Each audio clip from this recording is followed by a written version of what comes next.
நந்தினி, இன்று மாலை தமிழக அமைச்சரவையில் முக்கிய மாற்றங்கள் இருக்கும் என்று தெரிவிக்கப்பட்டுள்ளது. ஏற்கனவே பலர் குறிப்பிட்டது போல உதயநிதி ஸ்டாலினுக்கு துணை முதலமைச்சர் பதவி கொடுக்கப்படுவதற்கான வாய்ப்புகள் உள்ளதா?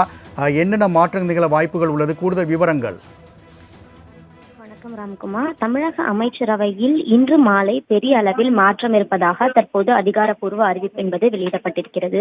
தமிழ்நாடு முதலமைச்சர் அரசு முறை பயணமாக வரக்கூடிய 27ஆம் தேதி தொழில் முதலீடுகளை ஈர்ப்பதற்காக அமெரிக்கா பயணம் மேற்கொள்கிறார். சுமார் 17 நாட்கள் வரை இந்த பயணம் இருக்கும் எனவும் தெரிவிக்கப்பட்டிருக்கிறது. இந்த நிலையில்தான் நாடாளுமன்ற தேர்தலுக்கு பிறகாகவே அமைச்சரவையில் மாற்றம் இருக்கலாம் என தொடர்ச்சியாக தெரிவிக்கப்பட்டு வந்தது. இருந்த போதிலும் கூட இந்த அமைச்சரவை மாற்றத்தில் சற்று தள்ளி கொண்டே இருந்த நிலையில் இன்று மாலை அமைச்சரவை மாற்றத்திற்கான அதிகாரப்பூர்வ அறிவிப்பு வெளியாக இருப்பதாக தற்போது அண்மை தகவல் வெளியாகியிருக்கிறது. குறிப்பாக மிகப்பெரிய அளவில் இந்த அமைச்சரவை மாற்றம் இருக்கும் எனவும் தெரிவிக்கப்பட்டிருக்கிறது. மூத்த அமைச்சர் ஒருவருக்கும் மற்ற 2 அமைச்சர்களில் பதவிகள் என்பது பறிபோக இருப்பதாகவும் தெரிவிக்கப்பட்டிருக்கிறது.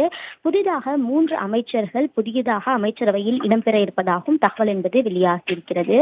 குறிப்பாக முதலமைச்சரின் அமெரிக்கா பயணம் போது துணை முதலமைச்சராக உதயநிதி ஸ்டாலின் பொறுப்பேற்க வாய்ப்பிருப்பதாக தகவல் வெளியான நிலையில் அது தொடர்பான அதிகாரப்பூர்வ அறிவிப்பும் இன்று மாலை வெளியாகும் எனவும் எதிர்பார்க்கப்படுகிறது.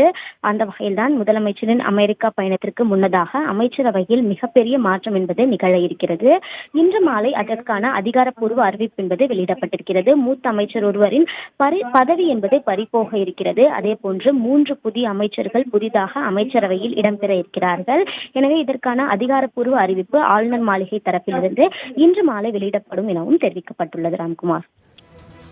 நந்தினி, தகவலுக்கு நன்றி.